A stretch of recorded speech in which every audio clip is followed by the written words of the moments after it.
Bonjour, je vais vous parler des 3 derniers livres que j'ai lus. Alors, celui-là, Manipulation, de Raymond Coury, édité chez Édition de Noyelles. Alors, très très bon livre. Ça se passe en 77 dans des mines en Russie. Enfin, ils sont en train de travailler, puis c'est l'heure de la pause, du coup tout le monde s'arrête. Et, et d'un seul coup, les gens deviennent fous dedans. Ils commencent à s'entretuer, et tout le monde s'entretue. Et en haut, enfin à la sortie de la mine, il y a quelqu'un qui entend qu'il y a du bordel en bas. Et en fait, ils font tout exploser. Comme ça, voilà, il n'y a pas de trace de rien. Ils font tout péter, tout le monde meurt dans la mine. Et on se retrouve, 30 ans après, on se retrouve à New York, à Manhattan, où il y a un meurtre, enfin un meurtre, le commissaire, l'inspecteur Sean, Sean Reilly, euh, est appelé sur un homicide. Et en fait, c'est quelqu'un qui est tombé par une fenêtre. Alors, ils savent pas trop au départ, mais bon, ils voient que c'est quelqu'un qui a été jeté par une fenêtre. Ils savent pas trop pourquoi. En plus que le gars là qui était là n'a pas de papier, n'a pas d'identité, n'a rien sur lui. Donc, ils savent pas trop qui c'est. Et en haut, par contre, dans l'appartement où la vitre est cassée, ça appartient à un couple de personnes âgées de 70 ans, 60, oui, dans les 70 ans par là, ils ont. Donc ils se demandent quel rapport il y a. Ils font une enquête, ils recherchent les propriétaires de l'appartement, mais ils ne sont pas connus, quoi. C'est pas des gens très connus, enfin connus dans quoi que ce soit. Ils n'ont pas de casier, ils n'ont pas de c'est un monsieur et une dame. Et du coup, ils savent pas trop le rapport, qu'est-ce qui s'est passé dans cet appartement, pourquoi. Et voilà. Alors, je vous dis direct, hein, c'est en rapport direct avec le MK Ultra. C'est des essais qui ont été faits dans les années 77, là, des essais qui ont été faits. Je vous dis pas plus. Franchement, c'est un très très bon livre. C'est En plus, il y a un rapport entre la séance, le tout début, la première scène qu'on a en 1977, et il y a un rapport avec l'inspecteur. Euh, je vous en dis pas plus. Très très très bon livre. Ça, que j'ai pris il n'y a pas très très longtemps, mais ça s'est très très vite lu aussi, hein. C'est 185 pages, c'est très vite lu, c'est assez gros.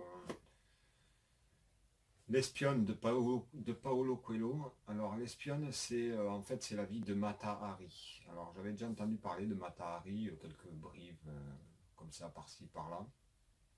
Mais je ne connaissais pas vraiment qui c'était, je ne savais pas vraiment qui c'était. Mais du coup, voilà, ça m'a fait connaître un peu qui était Mata Hari. Dans les années, ouais, c'est dans les années 1900, début 1900, 1914. L'histoire là, elle est en 1914, je crois que ça commence. 13 ou 14 ou par là. Et en fait, cette pauvre fille-là, c'était une danseuse. C'était une danseuse qui se disait des Indes enfin, orientales. Mais en fait, non, elle venait de.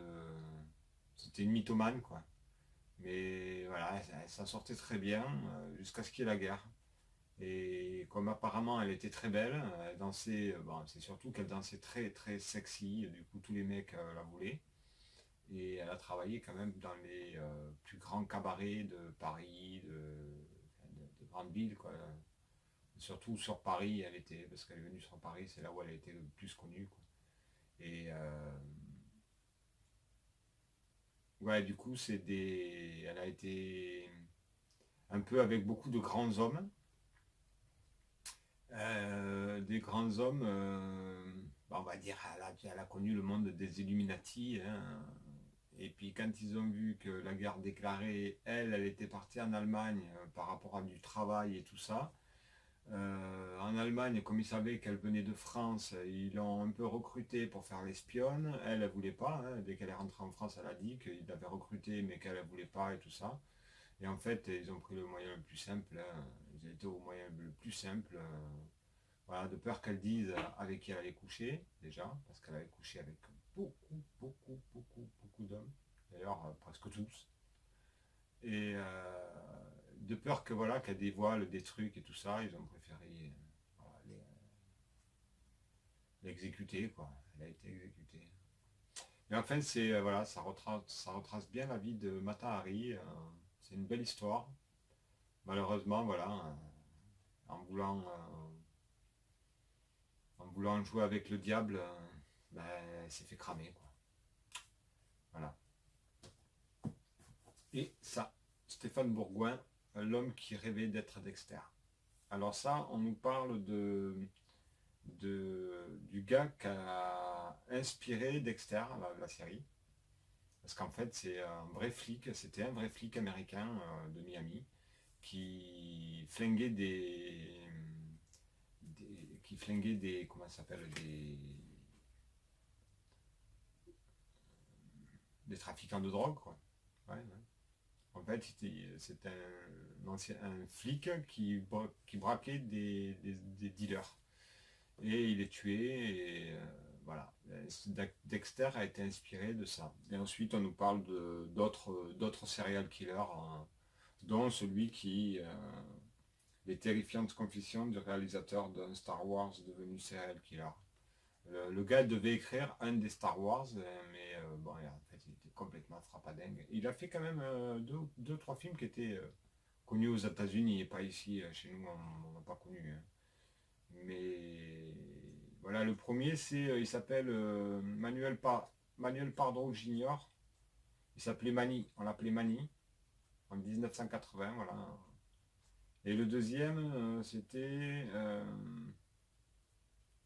Mark Twaitchell. Mark Twaitchell. Le mec qui a tourné des séries, enfin, des films pas très très connus, mais voilà, voilà, on nous raconte un peu comment.